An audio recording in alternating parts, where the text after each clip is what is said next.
So Noah Lyles, Olympic 100-meter champion, four-time world champion in the 200.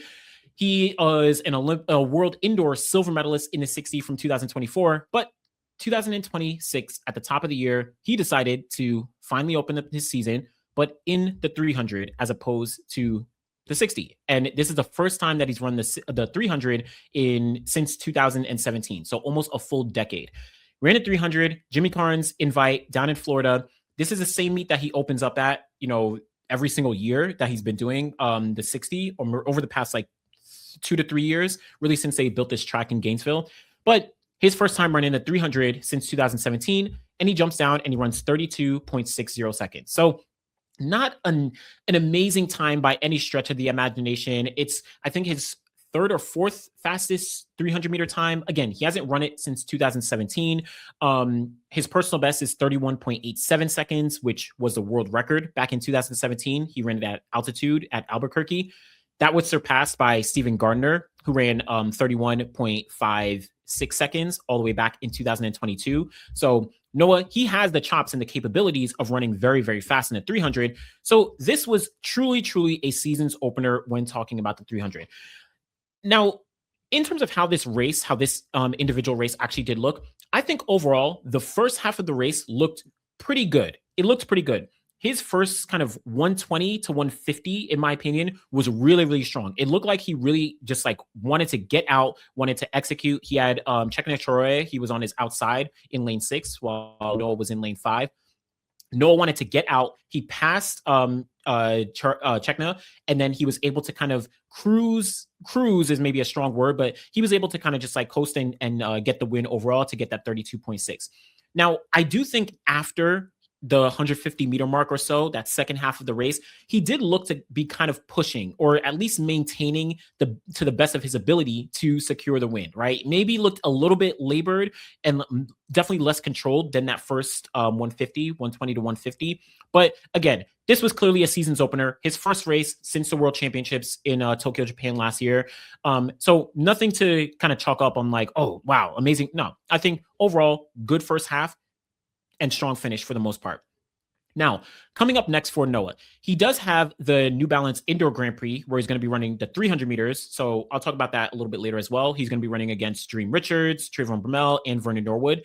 But I think Noah Lyles, his goal here, potentially, I don't know, right? I do think his goal may be to try and target a personal best and or a world record, which, as I said, the world record is 31.56. So if we're talking about targeting a world record, he's going to have to drop over a full second, right? A full second. If we're talking about targeting his personal best, we're talking about, almost a full second, right? We're talking about 31.87 for his personal best, coming down from 32.60 within a week. That's very tough.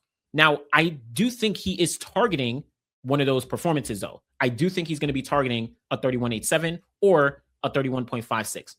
In my opinion, though, I think sub 32 is actually possible. It's more possible than, I think most people may think, considering 32.60 is very, very far off. But considering what we've seen from Noah in previous years, where he'll open up down in Florida, he'll run the 60, and I'll pull up, what he did in 2025, where he opened up, running 6.62 seconds in the 60, and then the following week, he drops down to 6.52, right? So he makes a dramatic drop-off. In the 300, you have a lot more room to improve if you're actually going from, 32.60 to try and get to sub 32 seconds, which I do think is possible. 31.9 or so. I'm not going to go out on a limb and say world record. If he breaks the world record, that's like, I'm gonna be honest, he's like a whole different athlete. Obviously, he's one of the most talented athletes in history, but like dropping down from 32.60 to 31.5, it's a very, very big drop. But I do think he is targeting something big. But what does he do after that, right? So New Balance Indoor Grand Prix, it's coming up this weekend on Saturday.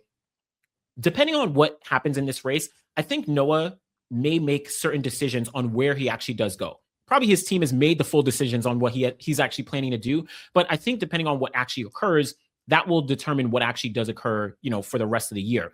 So the question I think is, will he run a full indoor season or just end things after running his 300 at the New Balance Indoor Grand Prix?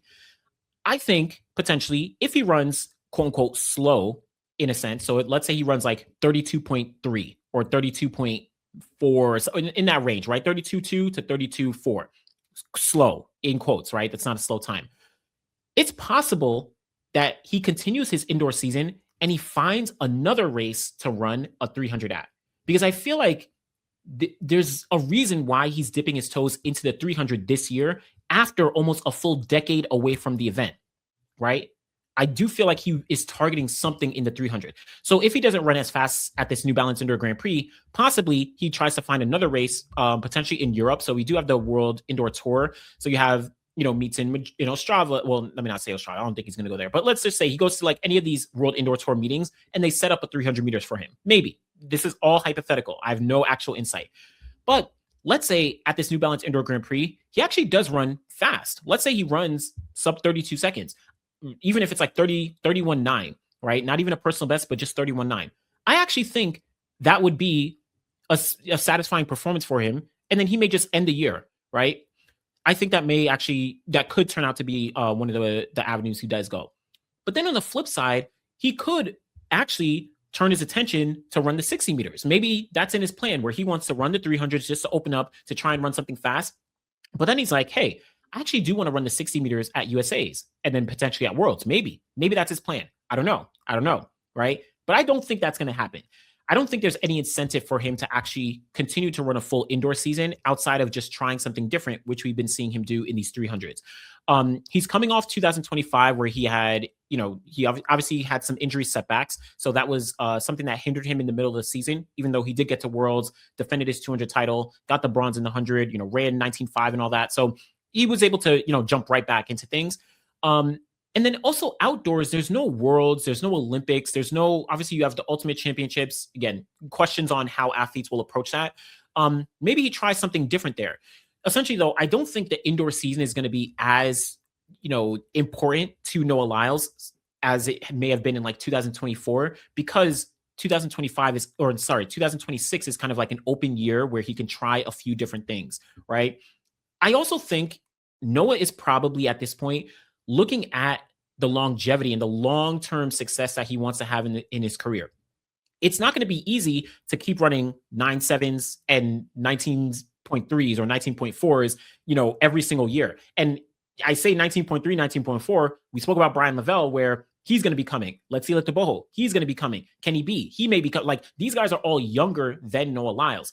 How is he going to be approaching this kind of second half of his career to ensure that he's able to maintain this insane speed and talent that he's been displaying over the past couple of years into 2027, into 2028, 2029, if he chooses to go a little bit farther? Obviously, 2028 is on the radar, that Olympic Games, but that I think is a big, big question for Noah Lyles. And it makes me question on how he will approach 2026. Indoors, probably not very strong of a focus. Even outdoors, he may try something a little bit different as opposed to actually, focusing in, going hard on 100 and 200 like we've seen over the past couple of years.